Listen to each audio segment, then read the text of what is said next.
Olá, sejam muito bem-vindos a mais um programa Ela Investe, em parceria com a Tabasco Conteúdo. E hoje eu tenho um prazer imenso em receber aqui o investidor anjo, que virou meu amigo, que a gente conversa sobre alguns deals, sobre algumas startups, sobre o mercado, que é o Paulo Mariotto. Paulo, agradeço muito você ter vindo aqui, um prazer imenso de receber. Eu que agradeço, Cláudia. Sempre é bom aí poder atender e estar nesse ambiente que é um ambiente super gostoso. A gente criou vários amigos nesses anos e é um ambiente muito rico, né? Porque você acaba envolvendo e convivendo com pessoas de diversos setores, diversos segmentos. De manhã a gente fala de medicina, almoço, educação, à tarde fala de agro e aí a gente vai aprendendo. Então é muito bacana. Agradeço aí pelo convite. Obrigada, é bem dinâmico mesmo, Nossa, né? demais, demais.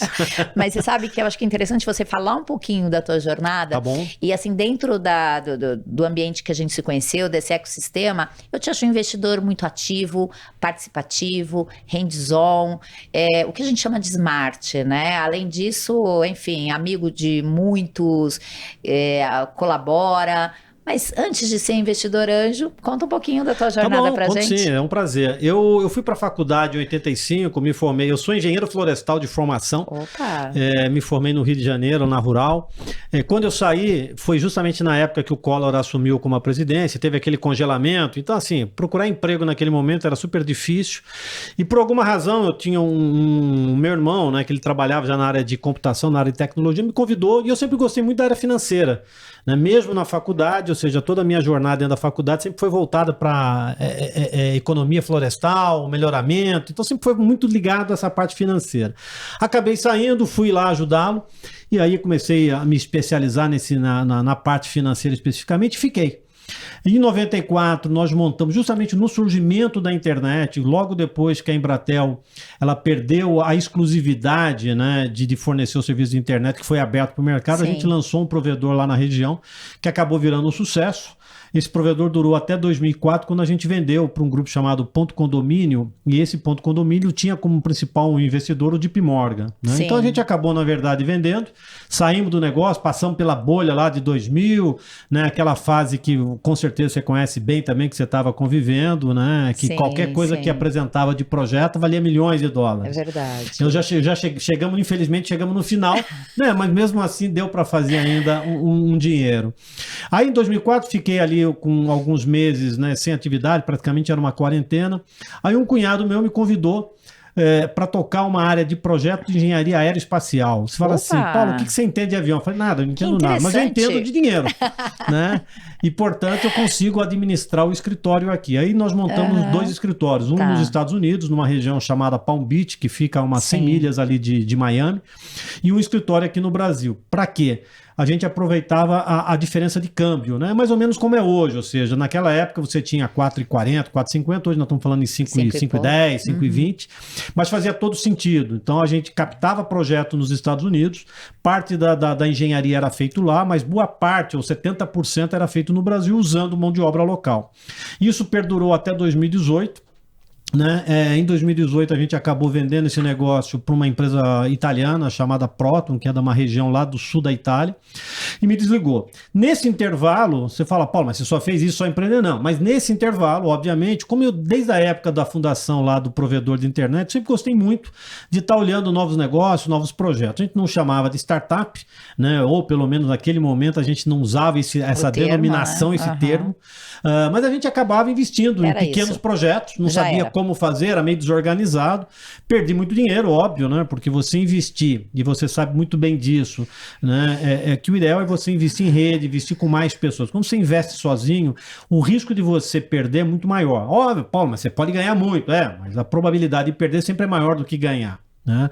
E aí acabei perdendo. Foi quando em 2011 ou 2012 eu conheci a Anjos, que praticamente estava começando, né, lá com o Cássio Espina, a própria Maria Rita veio depois, e aí acabei entrando começar a fazer investimento um pouco mais correto, né? Então de 2011 para cá E já são praticamente quase aí, praticamente não, são 11 anos, né, que existe. Outras redes foram surgindo, hoje você tem uma quantidade enorme de redes no mercado, mas nesse período a gente conseguiu, primeiro, fazer muitos amigos, né, entender um pouco mais esse mercado, e aí, sem dúvida nenhuma, eu acho que as redes ajudaram bastante a criar esse ecossistema. Hoje o mercado de startups, principalmente de investimento, cresceu muito no país, não só do ponto de vista de anjos, mas você tem a cadeia completa hoje de investidores aqui no Brasil, começa com lá atrás, né? Antes, incubadoras, aceleradoras, o próprio governo incentivando, vem os anjos, depois você tem aí a série A, série B, e até chegar finalmente no IPO, que é o sonho, pelo menos boa parte das startups. Isso está acontecendo, a gente vê isso no ano passado, eu acho que foram do ano de 2020 para cá, 2 ou 3 startups aí, que a gente pode chamar, a própria Local Web, depois foi a Enjoei, a Get Ninjas, que acabaram fazendo o IPO. Então essa é um resumo da minha trajetória. E hoje, em 2011 ainda, mesmo com a atividade de engenharia, nós começamos a representar uma empresa francesa na área de motores de helicóptero. É um grupo muito grande francês chamado Safran. E hoje ainda eu tenho essa atividade, mas é uma atividade que felizmente não depende do Paulo estar presente fisicamente, né? Que é o sonho também, eu acho, de qualquer empreendedor. Mas é aqui no Brasil? É aqui no Brasil. Fica em São José dos Campos.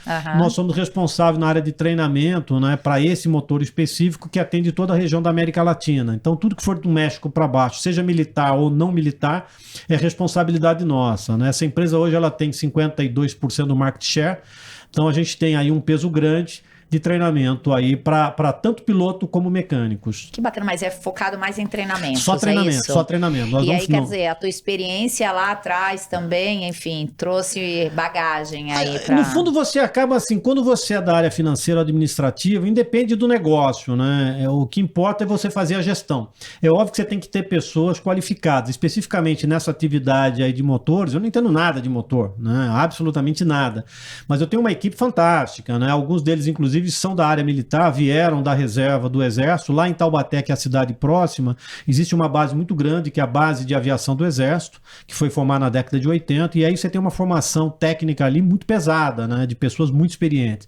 Quando esse pessoal vai para a reserva, às vezes falta oportunidade de trabalho. Claro. E a grande maioria desse pessoal se aposenta, ou não é o termo correto, mas vai para a reserva com 44 anos, 46, 48. Jovem. Super jovem, né? Então, assim, embora ele tenha o soldo dele, ele poderia ficar, na verdade, né, ir para a praia e ficar lá bebendo água de coco, mas a grande maioria procura ainda uma oportunidade para aproveitar esse... Com certeza. Enfim. Alguns vão para a área de pilotagem propriamente dito, outros vão para a área mais mecânica, mais técnica. Então eu tenho hoje grato, né, por ter essas pessoas e que acabam tocando essa área técnica, e a gestão, se é à distância, você consegue resolver, né? Então, quer dizer, você também poderia parar um pouco, né? Você poderia sossegar, aí você aceita outros desafios, Não, né? a gente acaba fazendo, né, outros desafios. Mas hoje, particularmente assim, de tempo dedicado mesmo, 80% 80% do meu tempo, hoje ele está voltado aí para as startups, seja em mentoria, seja avaliando, né, startups. Diariamente eu sempre estou recebendo startup via esses grupos, seja todos os grupos que eu participo, a gente recebe, faz um filtro, vê se a startup faz sentido ou não. Ajudamos aí os programas do governo federal, através do Capital Empreendedor, o Inovativo, a gente sempre está também auxiliando, dando mentoria para as startups, que como no início nós conversamos, né? É uma atividade muito gostosa. Para mim, praticamente, ela me dá muito prazer de poder ajudar e retribuir um pouquinho aquilo que eu recebi na minha vida profissional e continuo recebendo. Que legal, né? E olha, outra coisa, você começou, você veio para Anjos do Brasil no início, quando a Anjos também estava se formando. Então, todo esse ecossistema, toda essa transformação, você também fez parte disso, né? Com certeza. E assim, a gente vê uma grande diferença de 2011, 2012 para agora 2022, não é isso? No próprio sistema, além do tamanho, além da quantidade de redes, eu não sei a quantidade exata, mas a gente tem mais de 30, 40 redes de investidores, assim, tranquilo no Brasil inteiro, né? Com certeza. E você vê essa diferença, você vê evolução, a gente percebe muito a evolução, não só na quantidade, mas também hoje na qualidade das startups que chegam para a gente avaliar. Como que você está coberto de razão, Cláudia. Assim, de 2011 para cá, houve uma evolução muito grande. Do ponto de vista das startups, né, as startups hoje compreendem e entendem muito melhor qual que é o papel do investidor. Eles vêm muito mais preparados, porque existe todo um treinamento, né? E aí foi criado vários ambientes, né, no Brasil inteiro que ajudam a preparar essas startups. Então, quando eles chegam para a captação, eles estão mais preparados. Não chega mais apenas com PPT, né, com apenas a ideia. Hoje a ideia já tem um MVP, esse MVP, alguns deles já têm, inclusive, captação, já têm conseguido receita, mesmo que seja pequena, validando o produto. Do ponto de vista do investidor, sem dúvida nenhuma, em 2011, você tinha, embora isso seja muito antigo lá fora, mas aqui no Brasil é relativamente novo, mesmo você falando em 15 anos, né, ainda é muito recente. Nos Estados Unidos isso é feito desde a década de 60, usava-se um outro nome. O mercado está mais maduro. Muito mais. E aí você começa a perceber também uma mudança. Lá em 2011 você tinha muitas pessoas que já era de uma certa forma, já fazia esse tipo de investimento, não sabia o termo, a terminologia, mas gostava e se organizou. Hoje você vê aí muita gente do mercado chegando, né, ainda executivos em atividade e que estão em processo de transição. Esse executivo hoje de 55, 60 anos de idade, ele sabe que de repente mais 2, 3 anos ele vai estar fora da carreira executiva e ele quer ter algo. Plano B. Plano B. É o plano B. Então ele olha o seguinte, cara, eu vou aportar um pouco de recurso, né, um investimento, melhor. Vou dividir um pouco esse portfólio meu, em vez de eu investir só em ações, investir em renda fixa, investir em imóvel, eu vou investir um pouco em startup, né? E ele quer ter algo que seja prazeroso para ele. E esse executivo hoje que chega, e muitos deles têm chego, ele não sabe lidar com a startup, porque é um mundo completamente diferente. Você imagina a pessoa vivendo hoje no mundo corporativo, em grandes empresas multinacionais, o cara viveu 30 anos lá dentro, de repente ele tem que conviver com uma pessoa que fala assim, cara, mas o EBITDA está negativo 3 anos. Eu sei que faz 3 anos que está negativo, mas vai crescer. E aí é difícil você conseguir convencer a pessoa que aquilo vai melhorar. Né? É uma mistura de sonho com ilusão. Né? Mas, enfim, trazer isso para a realidade de um executivo de uma grande corporação é difícil. E por isso que eu vejo, que é o que você falou também, muitos vêm, querem conhecer, ficam ali um tempo, fazem parte de algumas redes, alguns grupos, batem papo, e aí depois acaba também trazendo parte da sua experiência aí para as mentorias, né? E muito. Eu acho que esse pessoal tem uma bagagem enorme, sem dúvida nenhuma, que nas redes que a gente participe, você também, muitos dos executivos eles voltam para as mesas, né, ou para as salas de aula para entender o que é investimento anjo. Porque não adianta ele vir com o mindset das grandes corporações e querer aplicar isso numa startup. Você esquece, engessa. Né? Você não vai se preocupar com o processo no primeiro momento. Você tem que se preocupar com o produto, validar o produto, testar. E essa, na verdade, é o papel das empresas startups. Ou seja, é óbvio que muitas delas vão morrer, a gente sabe disso, as estatísticas mostram, mas algumas vão sobreviver e essas algumas que vão sobreviver fazem uma baita diferença, né?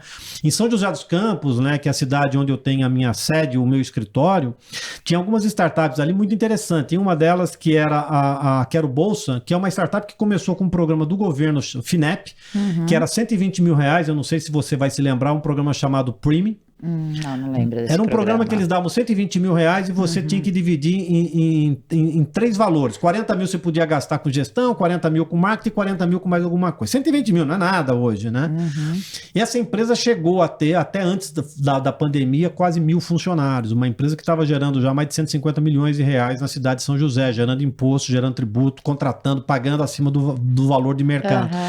E começou com 120 mil. É óbvio que sentiu o baque da pandemia, até porque a atividade dela era muito ligada à área educacional e a educação como um todo sofreu, né? Acabou presencial, todo mundo online, até voltar à atividade normal.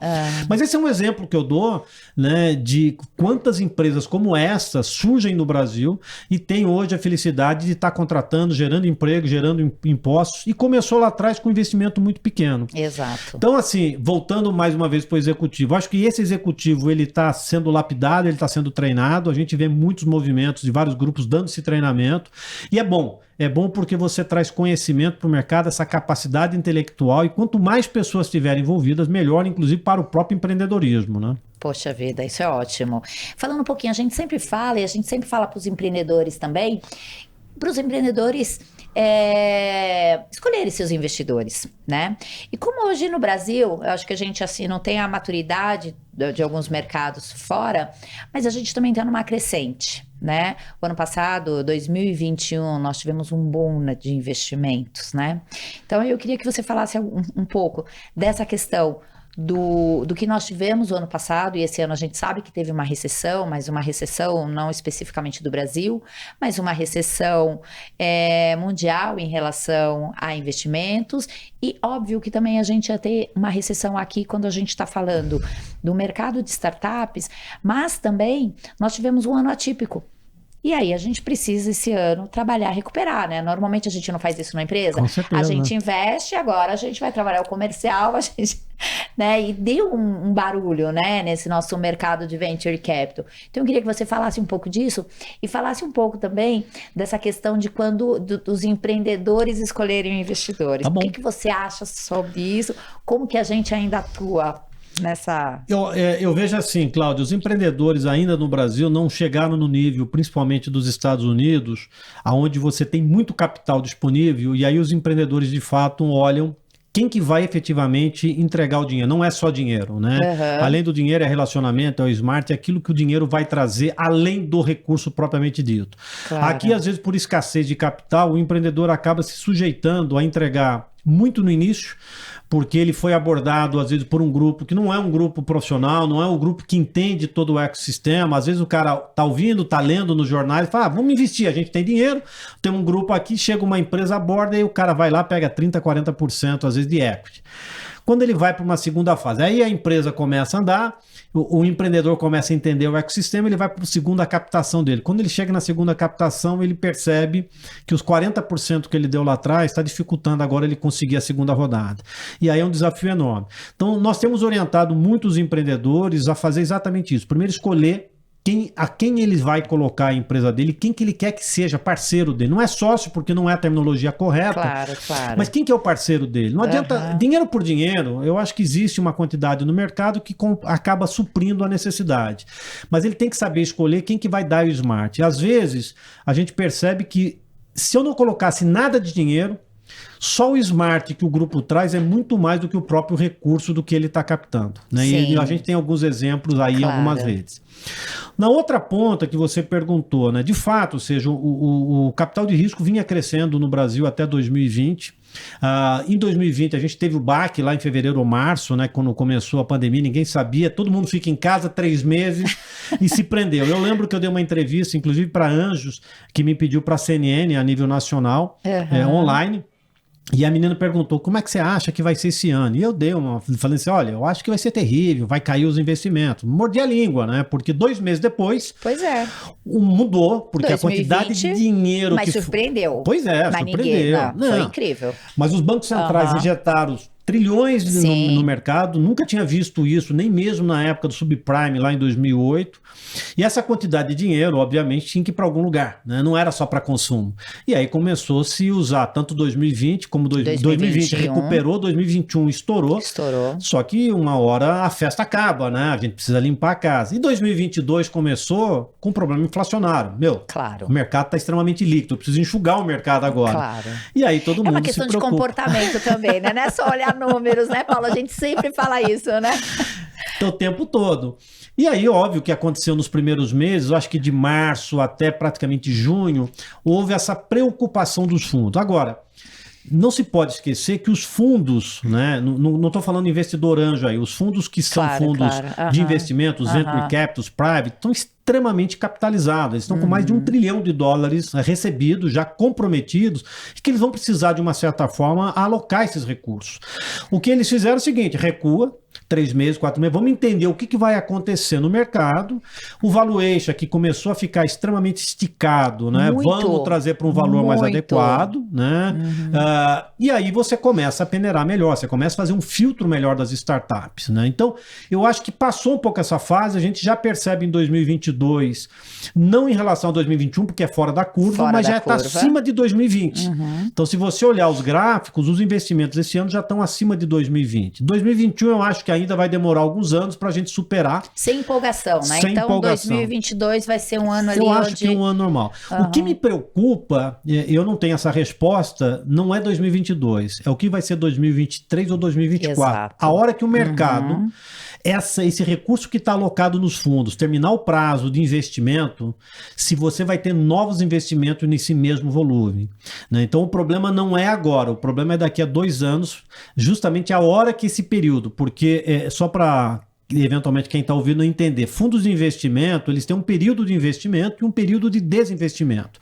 É diferente, mais uma vez, do anjo, que está usando recurso próprio, é recurso no CPF, portanto é o seguinte, se ele tem dinheiro, ele investe, se não tem dinheiro, para de investir e rapidamente. Fundo não.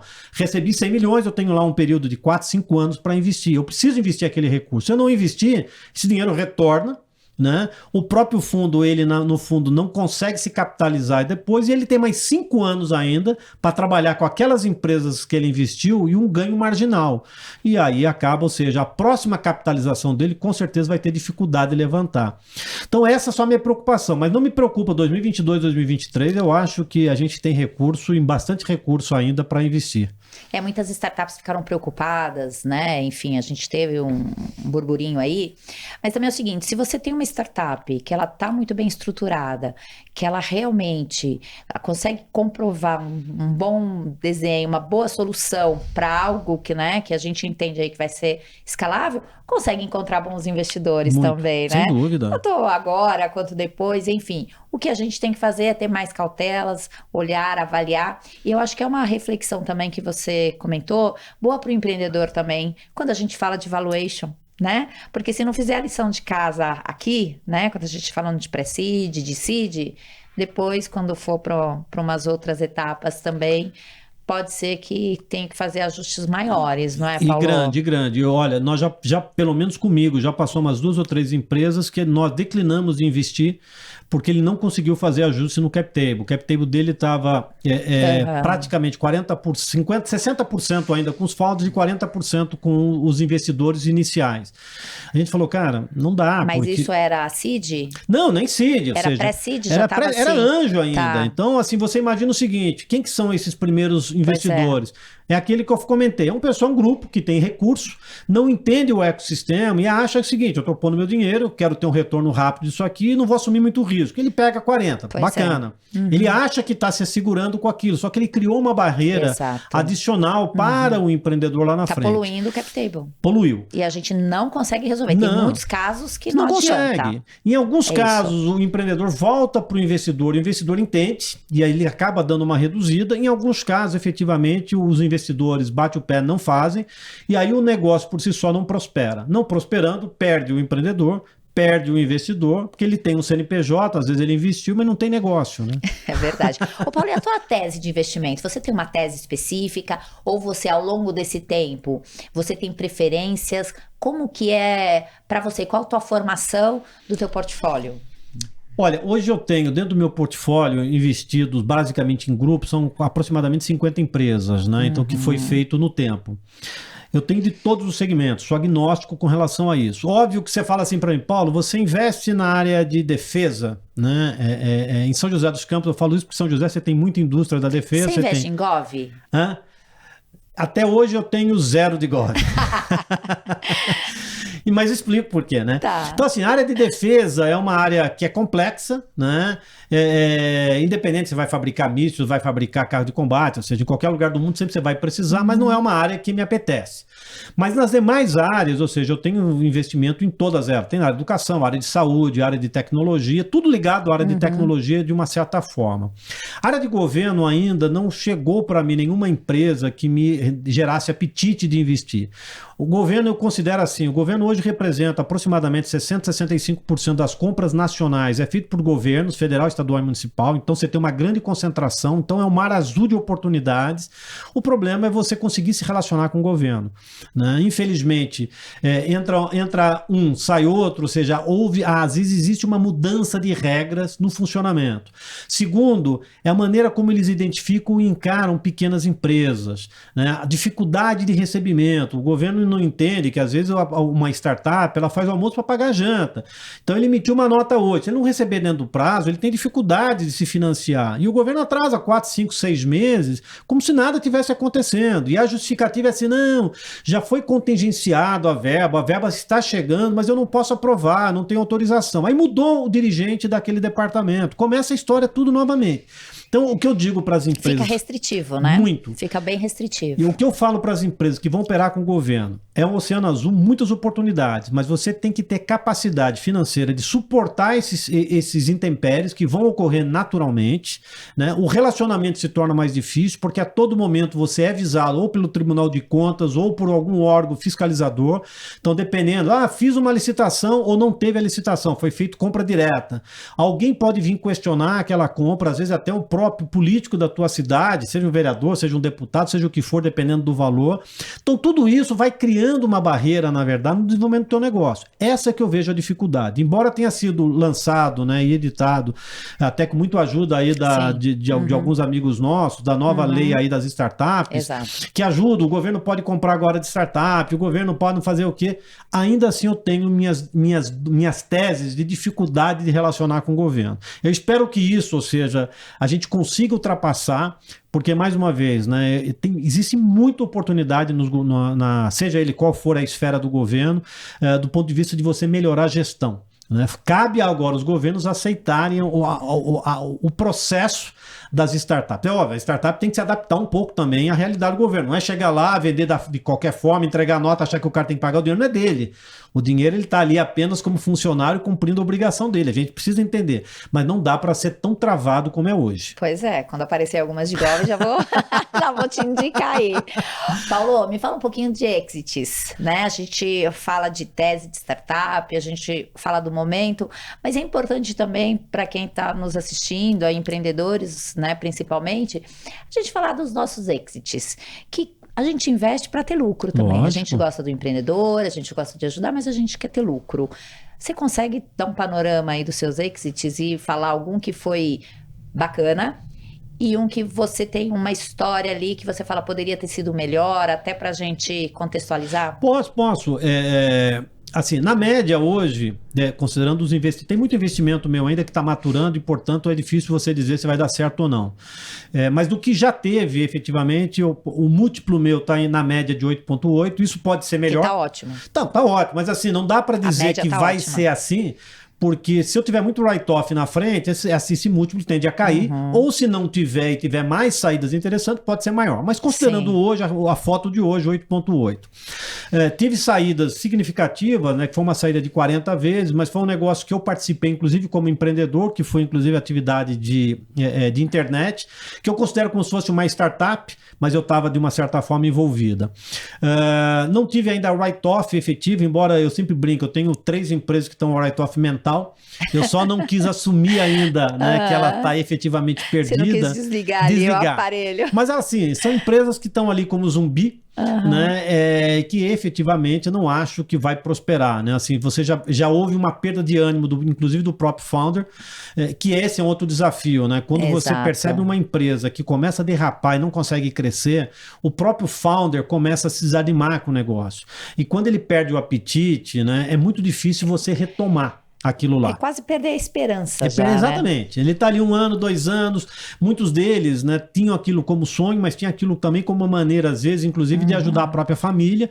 E, de repente, o cara, assim, chega no final do mês, ele não consegue o salário, ele tem que pagar as coisas e não tem a como pagar, ele precisa buscar financiamento, não consegue financiamento porque ele não tem garantia. Então, assim, começa a ter um panorama. E quando ele chega nesse momento, você buscar nova captação no mercado é muito difícil, né? Porque aí o investidor vai olhar e fala, cara, mas você veio até aqui faz 2, 3 anos, você não conseguiu sair do lugar, por que eu vou acreditar no seu negócio? Embora tenha negócios que já passaram por isso e conseguiram se superar depois. Mas são poucos. Mas depende muito do empreendedor. Depende que a gente muito fala do empreendedor. da resiliência, Exatamente, do foco, como é que você exatamente. consegue dar a volta por cima aí, né? Então, assim, dos meus investimentos, né? Teve um desinvestimento ano passado que foi M&A, né? Que foi propriamente dito aquisição. Que é um outro ponto aqui também que vale refletir, Cláudia, porque no Brasil, quando você fala em exit, basicamente é M&A. Né? Raros são os casos. Os meus últimos foram. Todos são M&A. E aí M&A hoje, e às vezes o founder não entende isso, ele chega e fala assim,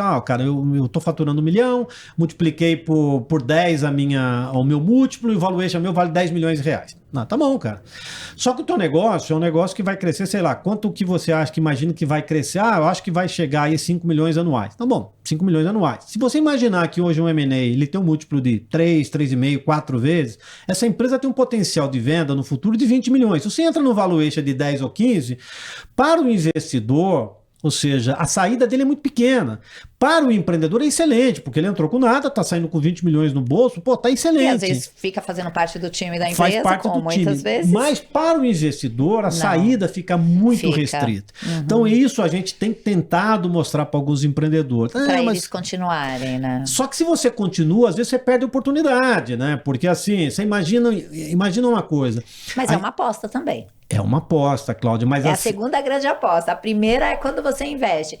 E a segunda, quando você fala, poxa, tem um cheque aqui na mesa pro exit, né?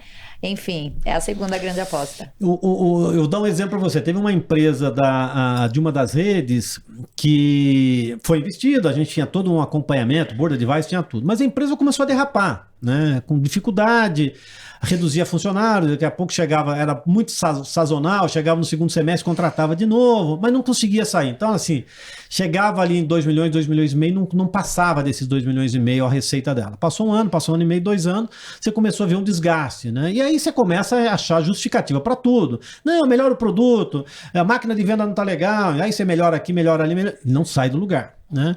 Em alguns casos, eu acho que o mercado não está ainda entendendo o teu negócio, em outros, o teu produto de fato resolve uma dor, mas não resolve aquela dor que de fato as empresas imaginam que vai resolver. Chegou uma empresa americana que está entrando no mesmo segmento, ofereceu praticamente 10 vezes para ela, do ponto de vista da receita anual. Cresceu os olhos do empreendedor. Para nós, investidores que entraram, a gente tinha entrado com valuation de 15. Portanto, ou seja, a saída nossa é 1,2, 1,3. É como se eu tivesse aplicado aí no CDI, mais que CDI, naturalmente, né? Mas pouca coisa. Mas naquele momento não tinha o que fazer. Porque o empreendedor representava 70% da empresa, embora a gente tivesse um contrato e ter uma série de cláusulas que restringe, você tem que ter aprovação. Claro. Você tem duas opções. Se o investidor dá uma negativa, né, você pode ter a preferência como investidor até de comprar parte do empreendedor, mas não faz sentido nenhum. E aí você, depois de muita discussão, fala assim, cara, é preferível você receber 1,2 do que ficar com uma empresa que corre o risco, de repente, de mais um ano não ter valor nenhum. Pois é, então, a gente passou por um caso agora também. Estamos, né, num processo muito isso é muito comum, Cláudia. É muito mais comum do que se imagina. Né? Porque primeiro tem que ver, novamente, tem que ver a cabeça do empreendedor. Qual que é a força que ele tem, quanto que ele realmente acredita que pode seguir adiante. Se ele se encantou com aquela proposta também, se aquilo tem um valor para ele, enfim... vai ser difícil também reverter alguma situação. É complicado, né? Mais uma vez, você imagina chegar alguém hoje e falar assim, Cláudio, eu vou te dar 30 milhões pro teu negócio. Ele olha para trás e fala assim, cara, se eu não fizer isso agora, eu não faço isso nunca mais. Eu tenho 45 anos de idade. Ou seja, a cabeça dele, imagina. O pensamento dele é diferente. Ele não vai falar assim, não, meu negócio vai chegar a valer 1 bilhão de reais. Pode até ter potencial, mas às vezes ele tá tão fragilizado naquele momento que ele acaba cedendo. Legal. Ô, Paulo, uma outra coisa que a gente sempre fala nesse ecossistema, e acho que é um tema que a gente já conversou também em algumas oportunidades, que é a questão da diversidade, né? A diversidade no nosso mercado de venture capital totalmente, né? Enfim, injusta ainda. Mas falando a questão de mulheres, e eu sei que você é super participativo, você apoia, enfim, eu acho que tem toda essa questão e o teu perfil também, né? Então tem muitas coisas, até por conta do seu perfil, que você passa batido, você não tem esse olhar, né, do preconceito. Mas você entende que esse mercado nosso lógico, você percebe que tem menos mulheres, mas como que você vê isso? Você vê que hoje a participação da mulher está mais efetiva? Como que você vê que isso pode melhorar? Ou como você vê que os homens, seus pares, estão trabalhando com esse tema? Olha, esse é um tema sempre delicado para trazer, mas sem dúvida nenhuma eu percebo uma mudança. Hoje ainda o mercado financeiro, né, e esse mercado nosso não deixa de ser um mercado financeiro, ele ainda predominantemente é masculino.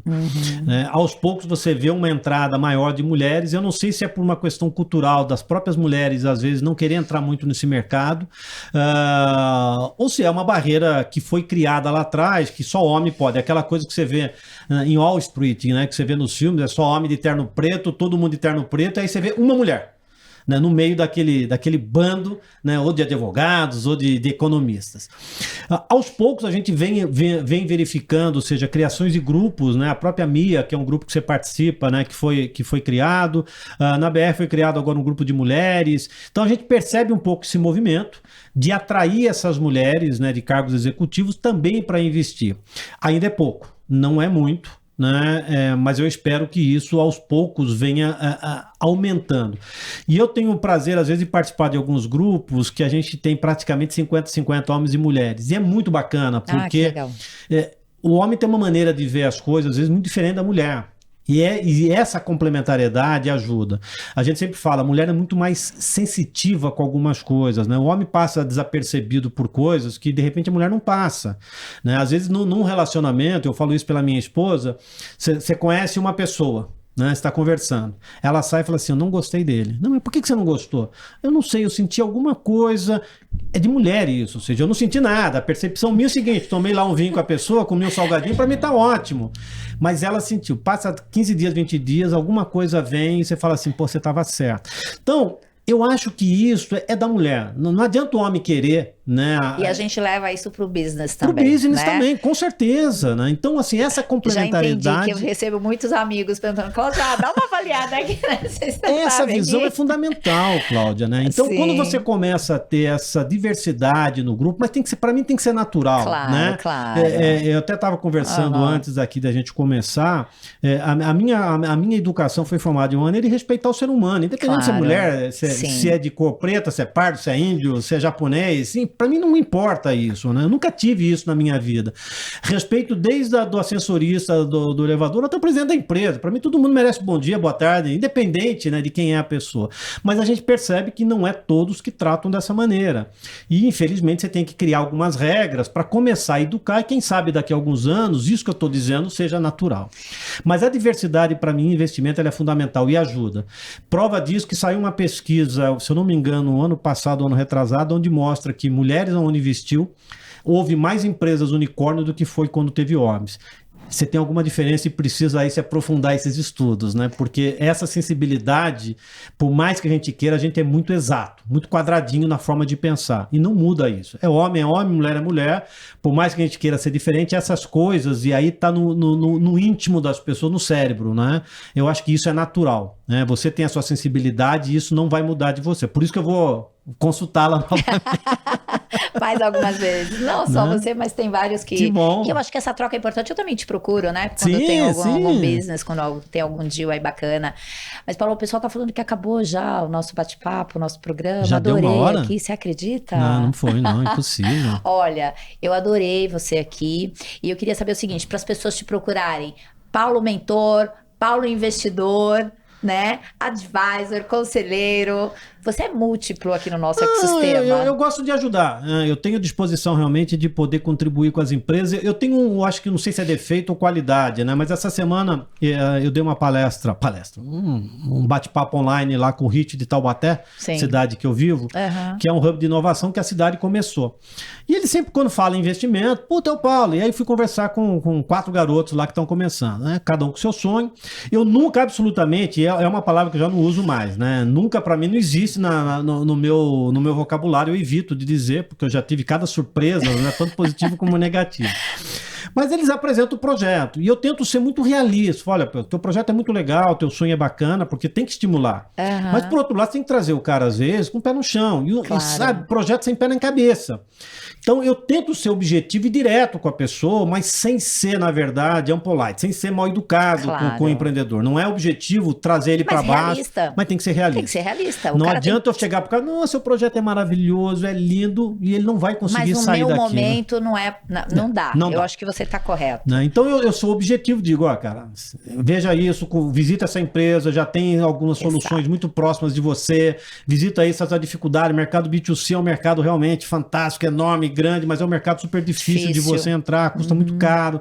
Aplicativo, a quantidade de aplicativo que existe hoje, para a pessoa baixar o aplicativo, ele pode até baixar, mas o problema é saber se ele vai manter o aplicativo e vai usar o aplicativo com frequência. Falou que ele tem que pagar $1, ele não quer mais pagar.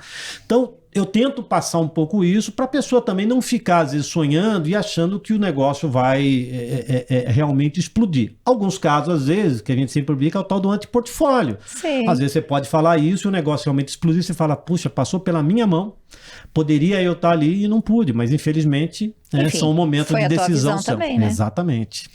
Mas que bacana. Prazer imenso que as pessoas te procurem, né? Você deixou a porta aberta aí para te procurar. E um prazer imenso. A sua contribuição é gigantesca. Você é um cara que eu admiro muito. Adoro ser sua amiga, adoro compartilhar deals com vocês. E que a gente possa investir provavelmente em alguma startup com aí certeza, juntos Cláudia, novamente. Que acho que a gente já teve algumas. Teremos mais. Será um prazer, Cláudia. Muito obrigado mais uma vez, viu?